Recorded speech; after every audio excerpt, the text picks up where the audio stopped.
Hi everyone.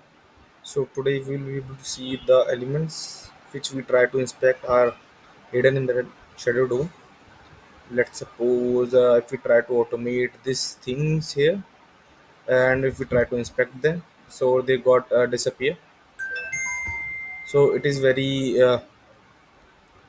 tricky to do the automation for these kind of scenarios. Let's suppose if I write here the test and if I try to inspect, then they got disappear. Same here, same for this as well. So how can we inspect those elements? We can just go to the console. Let's clear the console from here. So here I have written set timeout debugger as 5 seconds.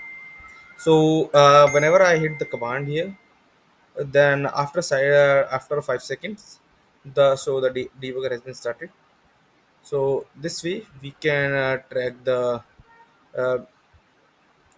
track the elements from the inspect element.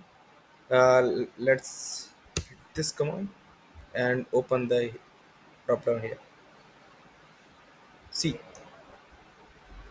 we have debugger has been started after 5 seconds, and we can just easily go to the inspect element and we can check and we can see the all the elements and the XPath available for it, and we do the automation by using these elements, the anchor tag, div or class name, all the things which are element which will be available for this options.